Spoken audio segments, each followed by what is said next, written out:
How's it going, YouTube? Today I got a petrified fish. I got the PFB03, or the stamp, made in China.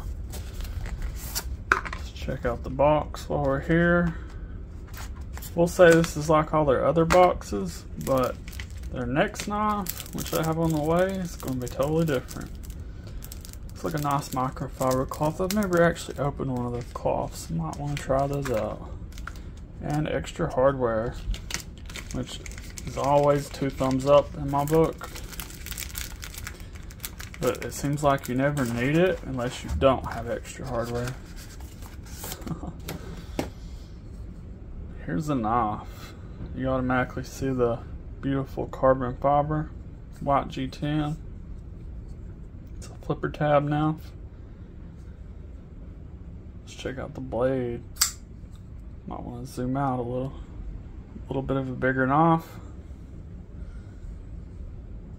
You got a 3.58 inch drop point blade of D2, and it is black stone washed, but not a very heavy stone wash. Almost looks like it wasn't done at all, but it was. This is a full flat grind. Seems like it comes down pretty thin behind the edge. Really thin, actually. Let's check that out. My calipers were reading 12 to 15 thousandths behind the edge, which is very impressive. Not sure if it's right. Need some better calipers.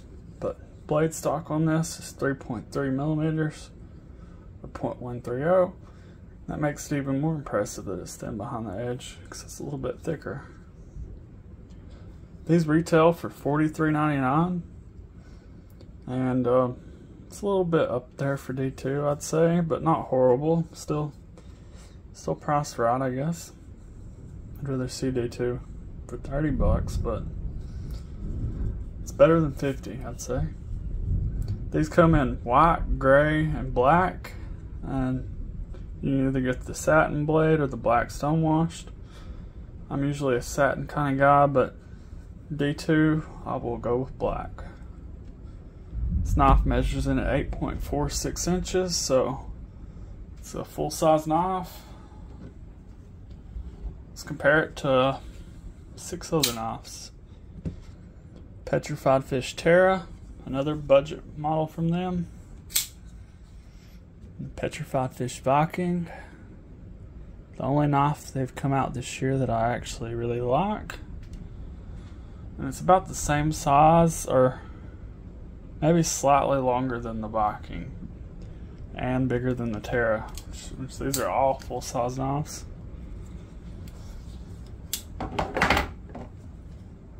The Petrified Fish Victor, one of the more popular ones from last year. And the Petrified Fish Scholar. This might be my favorite one. Came out last year too, I believe, and it's bigger than yeah, the stamp is bigger than the Victor and the Scholar by a little bit. I have a ton of petrified fish. Petrified Fish Loco, and the only knife I'm comparing it to that's not petrified fish, this is a Sativian ST152. The size on all 3 of these is very similar, almost identical.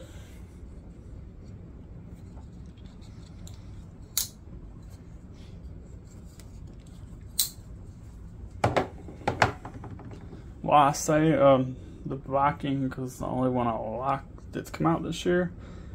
It's cost.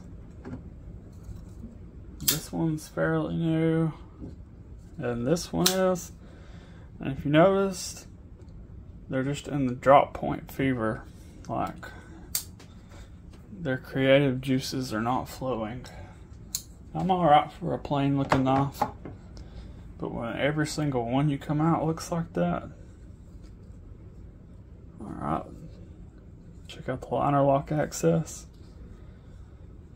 Don't have a a big cutout, but it is very easy to get to, I'd say.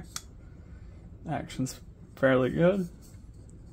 Get a 4.88 inch handle, 0.59 inches wide, and the closed width in your pocket is about 1.32.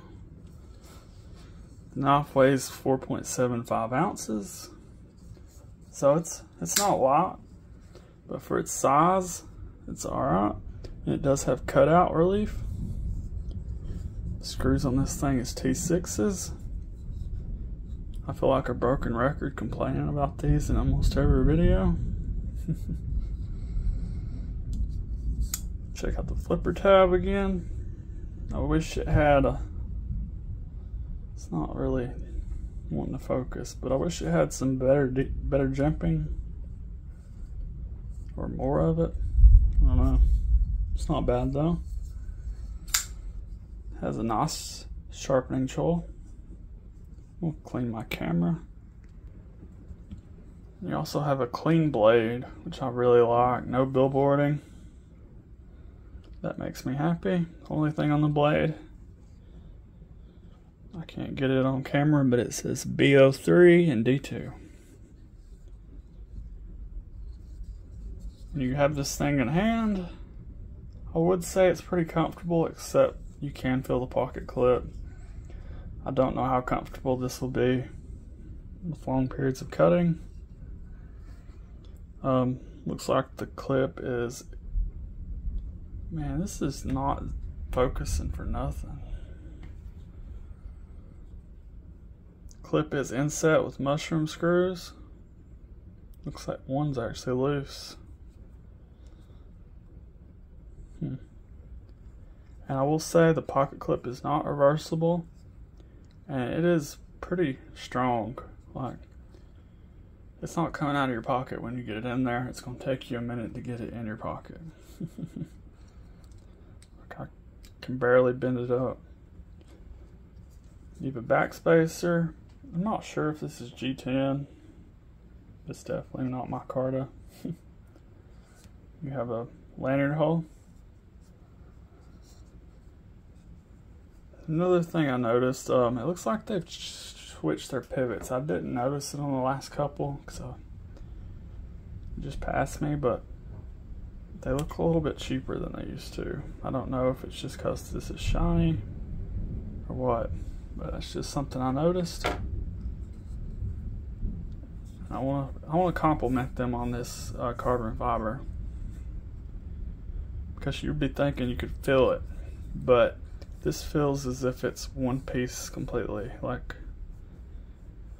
you can't feel no seams, no transitions.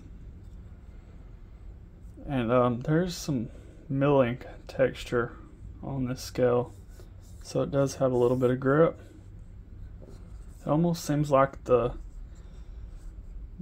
put the carbon fiber in with the G10 and made it together and then cut it. I don't know, but this is the best looking part of the knife. The carbon fiber is something they haven't done a lot of. I've talked forever already, but my dislikes on this knife, it's kind of a boring looking knife. That's just me. It'd be nice if it had inset liners, but I always say that. And some more jimping up here and on the flipper tab. And lastly, the detent. It's not bad, but it's not great either. You can feel it. It's more of a push button than a light switch. It's kind of a lazy flip. But yeah, that's about all I got on the Petrified fish stamp. I'll link it down below if you want one. Subscribe if you haven't already. A like and comment. See you in the next one.